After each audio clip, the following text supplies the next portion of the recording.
Hey guys, we're live and welcome to Mr. Robot, Season 2, Episode 1 and 2, recap and review. And with me here is Mr. Lou Rod. How's it going, man?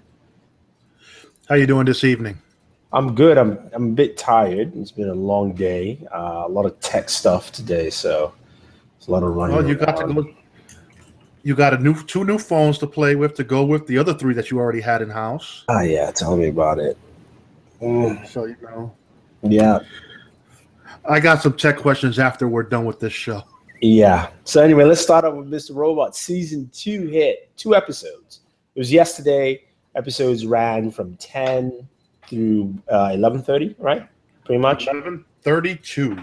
11:32, and we found out that yes, they did whatever they did to Evil Corp.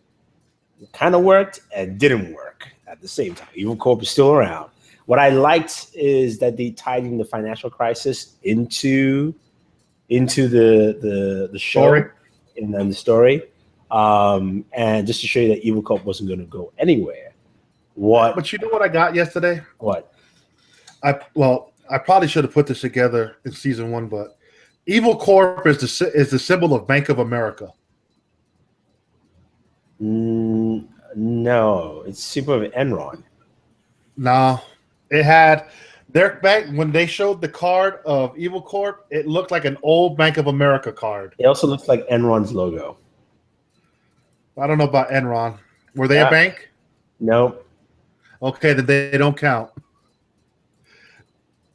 Bank of America fits more the mold because they're like the biggest bank around. I will show you what Evil Corp's logo looks like, and you will go yes. And now, guys, please let me know if you think Evil Corp is Bank of America or share my screen. There we go. Enron. Bam. Done. That's Evil Corp. Nah, it goes the other way. Yeah, but it's the same thing. It's just reverse. It's the same tilt. Bank of America logo is just. It's a flag, actually. It's not even that.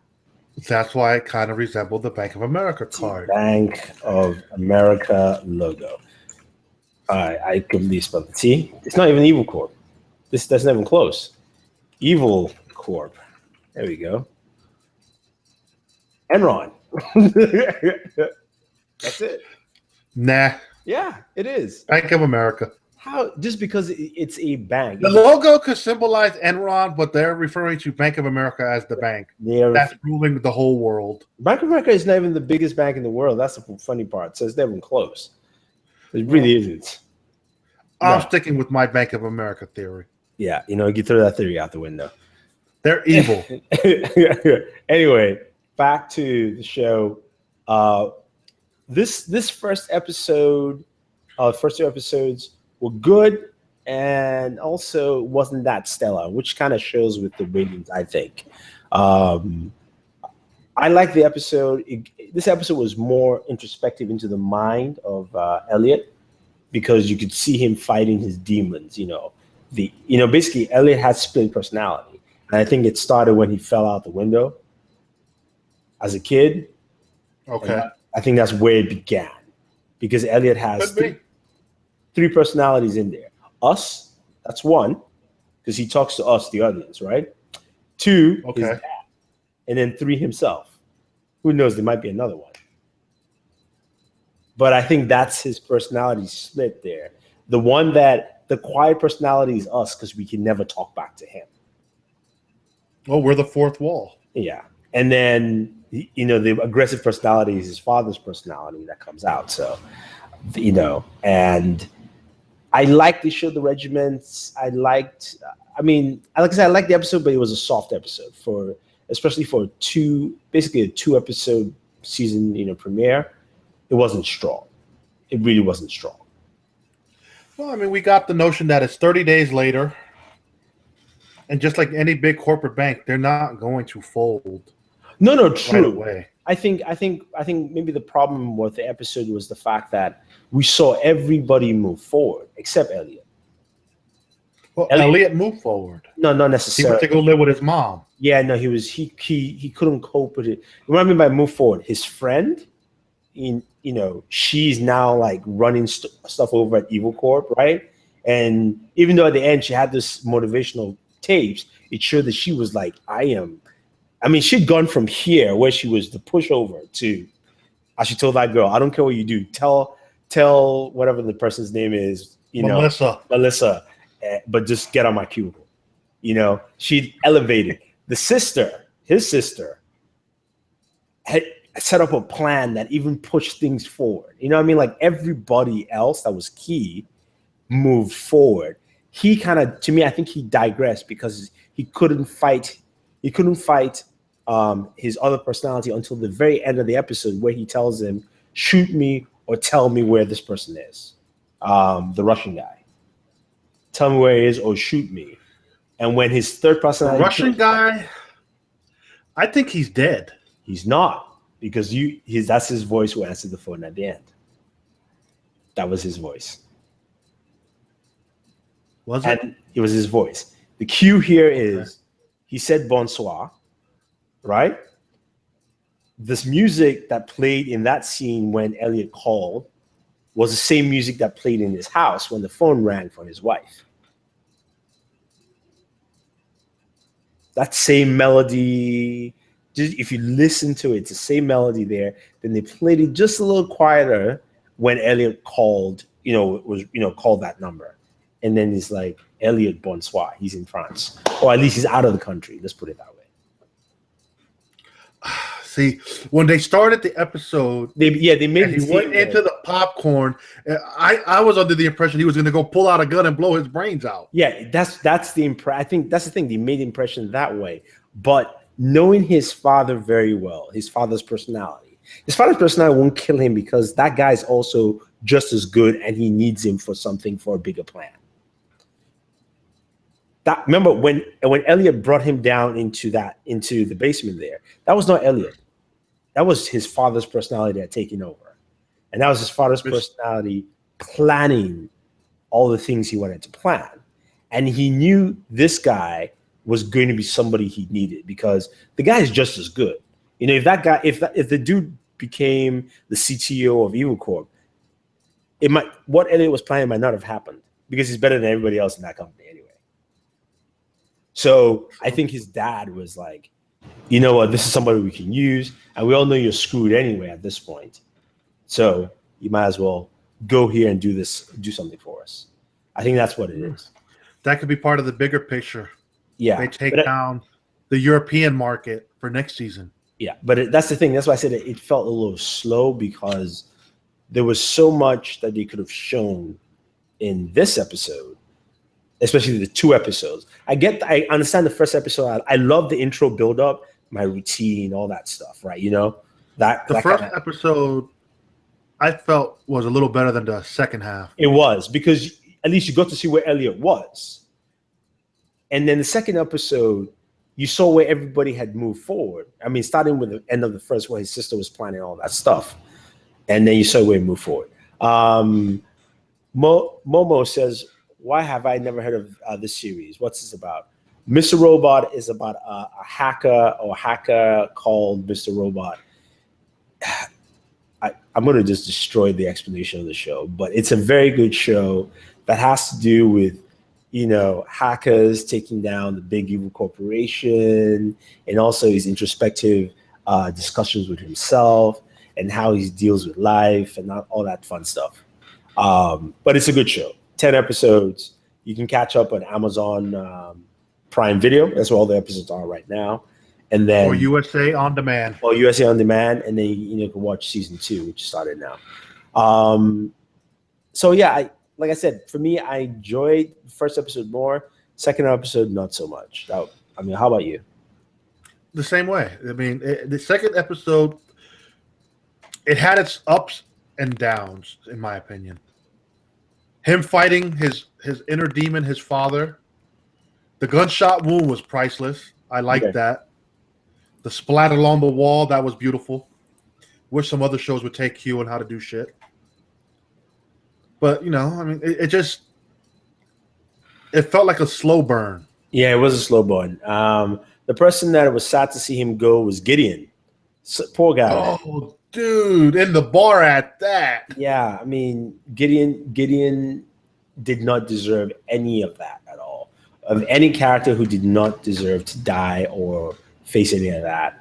And then what I found fucked up about that whole situation was Homeboy don't even know all the facts, and he just pulled out a gun and shot him in the neck. Yeah, because you know it is. He lost a lot of money, and yeah, he wanted to take it out on someone.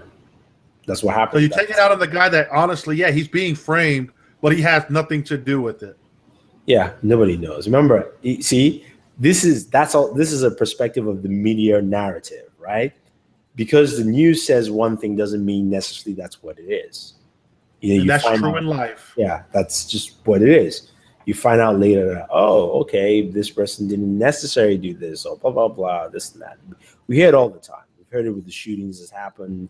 You know, everybody comes and stakes a claim. So it's the same way this, where Gideon has been put in this light, and he needed Elliot to help him. And Elliot said no, because Elliot didn't want to go back.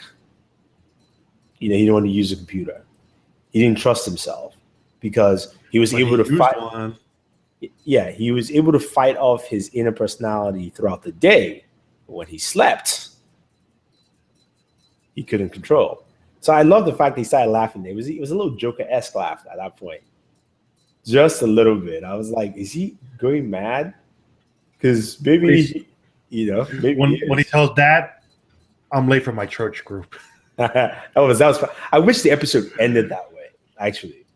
Because to me, that was just a fun way to end it. Like after the laugh and his dad couldn't shoot him, or, you know, he just kind of was like, I'm late for my church group. And he just walks away.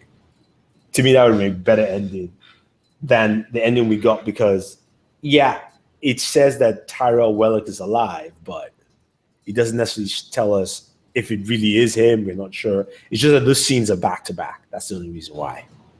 That you get that that notion that he is. So, yeah. Anything else you want to add? It's kind of short. This is kind of like a short recap, just because there wasn't too much to chew on in the episode. There really wasn't. Yeah, even there was a two episode opener for a series for a season. There wasn't much to chew on, really. It really wasn't. I like that you got a 2-hour premiere, but they only made it an hour and 32 minutes. So they did the fan service by saying, you know, we're not going to feed you a bunch of goddamn commercials. No commercials? Limited commercials. The second half only had like two commercial breaks in between it. Yeah, I watched it on demand, so I didn't watch it live, which is why. Yeah. Me and Warren, see, but you were watching live through the chat. Yeah. And those were, I'm sorry to say, but they couldn't get better actors to play basketball. No, God, those guys were awful. But that was the whole idea. Remember? Well, to have crappy basketball players? No, yeah. The whole idea was to basically to say, remember the conversation in his head. He was like, are these people putting on masks to make themselves feel better, or just realizing that they are crap? They were crap. Yeah, but that's the whole idea. But the thing is that you say that when you go watch basketball, people in court. I mean, 90% of people there can't play well. They just can't. It's fun. So why would I waste my time going to the park? I wouldn't waste my time. Can you play well? Not anymore. Well, then you can't play well. So shush. I don't waste my time going back to the park anymore. I'm out of shape. I'm obese. So I can't run up and down the court like I used to when I was 16, 17, 18, 19, and 20. Just 4 years. So the golden years? Well, no. Those were my golden years. I played up until my son turned 2 years old. Then it got harder to go to the park because you can't keep the kid in the stroller no more. Yeah, that's true. But yeah, I think that's the whole narrative in that scene anyway. But yeah, guys, that is it. Short and sweet. And I'm really tired too. Like my eyes want to close, so I apologize. But unless you want to add anything else, or is there anything else you want to add? I think Craig Robinson's character is going to be useless. Who's Craig? Or Oh, he's FBI. no, he's not going to be useless. He's going to be big. Is he a drug dealer? No, I don't That's think the impression I'm getting. I don't think he's a drug dealer. I think he has to do with another ring of hackers or something. I don't, maybe not a hacker, but I know somebody else. That's why the dad got in touch with him. It's Craig Robinson. You know he's gonna have a lengthy stay. Or he might be involved in some kind of cash ring or something. Not drugs, but something else. I just got the impression he's into something. The way everybody kind of gave him respect at the court. Yeah, so he might be. So we'll see. And the wannabe ASAP Rocky. Oh my God. His friend Leon. Oh. Who's ASAP Rocky anyway? He's a rapper. Anyway, moving on. Okay. Never mind. Yeah. See. Warren got the joke. I mean, if you say wannabe ASAP Rocky, I don't know him, which means he probably sucks. So it means he's actually not that bad. He's half good, which means he still sucks. Anyway, his albums are pretty good. At this point, guys, we are going to end it before we go into oblivion here. So join us again next week. We'll probably do it right after the show at 11. And tomorrow I will do a trailer reaction to the Rogue One. Thank you very much. Trailer drop. Yeah, see how I'm exhausted, man. All right, guys, thank you. Enjoy. And subscribe. And sometime Saturday after the weekly, we'll be giving you our breakdown of Comic-Con for next week. Thank you very much. Probably 4 p.m. Is that good? Well, that works fine. Yeah, there we go. 4 p.m. Saturday. There you go. Done. Check that. Comic-Con.